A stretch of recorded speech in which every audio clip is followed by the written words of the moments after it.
코로나 바이러스 감염증 19는 사르스-CoV-2 바이러스에 의해 발병하는 급성호흡기 질환이다. 사르스-CoV-2는 2003년 사스, 2015년 메르스 바이러스와 같이 코로나 바이러스 계열의 변종이다. 2019년 12월 12일 최초 보고되었으며 보고 내용에 따르면 2019년 12월 1일 중국 후베이성 우한시에서 첫 환자가 생겼다. 그러나 최초 발생 원인과 바이러스 전파 경로는 아직까지도 정확하게 밝혀지지 않았다.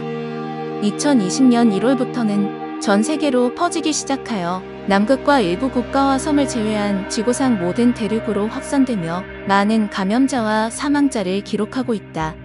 세계보건기구는 2020년 1월 31일 국제적 공중보건 비상사태를 선포했고 2월 28일부로 코로나19의 전 세계 위험도를 매우 높음으로 격상하였으며 3월 11일 마침내 범유행 전염병임을 선언했다. 발병 초기에 보고된 불상의 폐병 증상으로 초기에는 세계보건기구에서는 임시로 노벨 코로나 바이러스라는 표현을 사용 중이었지만 그보다 먼저 한국이나 중국, 일본 등의 국가들에서 우한 폐렴이라는 용어를 먼저 쓰기 시작했다.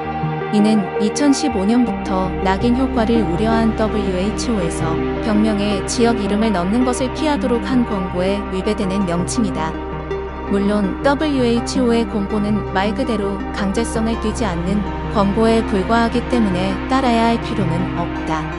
또한 원인이 되는 바이러스에 대해서도 명명이 이루어졌는데 국제바이러스 분류체계위원회에서는 해당 바이러스를 사르스-CoV의 변종으로 보고 사르스-CoV-2로 명명하였다. 이에 대해 중국에서는 반발하고 이름을 카스-CoV 등으로 바꾸자고 제안 중이긴 한데 각국에서는 사실상 무시 중이다. 테오드로스 아드하놈 거브러이어수스 WHO 사무총장 역시 원인 바이러스의 이름도 질병과 같은 코비드19라고 주장하고는 있지만 테오드로스 사무총장의 그간의 친중적 추태 덕분에 사실상 무시되고 있다. 2020년 3월 3일 중국에서 코로나 바이러스가 잦아들 무렵 일본 자민당 소속 참의원 히로시가 중국 언론이 우한이 발원지가 아님을 주장하는 것에 대해 비난하면서 다시 우한 폐렴으로 부를 것을 촉구했다. 그는 현 상황에서 신형 코로나라고 애매하게 부른다면 어디에 원인이 있었는지를 망각하게 된다며 중국이 우한이 발원지가 아니라든가 한국과 일본의 방역 체계를 무시하는 발언에 대해 발원지에 대한 명확성을 위해 명칭을 정정하자는 소신 발언을 내비쳤다. 도널드 트럼프 미국 대통령은 3월 11일 백악관에서 열린 대국민 담화에서 중국에서 시작한 코로나 바이러스 발병이라는 표현을 썼으며 며칠 뒤 중국 바이러스 용어는 바이러스는 중국에서 온 것이기 때문에 매우 정확한 표현이라며 중국 책임론을 강조했다. 확진자 수는 20년 3월 28일 08시 기준으로 미국이 가장 많은 10만 5,004명, 다음이 이탈리아가 8만 6,498명, 다음이 발원지인 중국이 8만 1,997명이다. 대한민국 확진자 수는 스페인, 독일, 이란, 프랑스, 영국, 스위스, 네덜란드의 뒤를 이은 9,478명으로 집계가 되고 있다.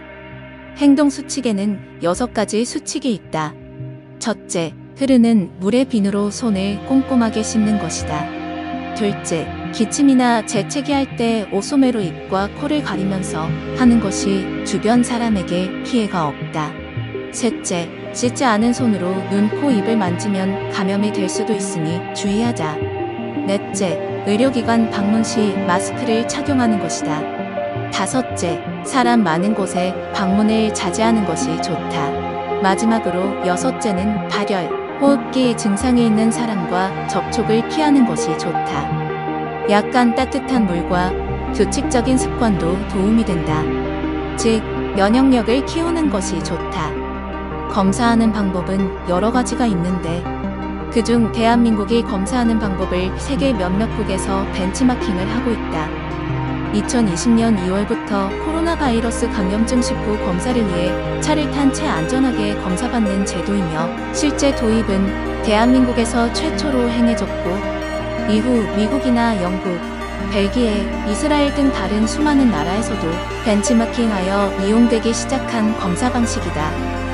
인천의료원 김진용 감염내과 과장이 처음으로 학회에 발표했으며 칠곡 경북대병원이 처음으로 드라이브스루 선별 진료소를 설치했고 고양시가 2월 24일 지방자치단체 중 처음으로 도입하기로 결정했다.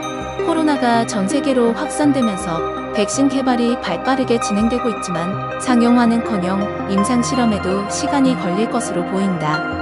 전문가들은 아주 낙관적으로 보더라도 최소 2021년이 되어야 사용이 가능하며 1년에서 1년 반 정도가 걸린다고 보고 있다. 이는 임상실험의 특징 때문인데 보통 임상실험은 단기간에 일어나는 부작용만 관찰하는 것이 아니라 장기간에 혹시 있을지 모르는 부작용도 관찰해야 하기 때문이다. 기술의 발전과는 무관하게 시간이 걸릴 수밖에 없는 부분이다.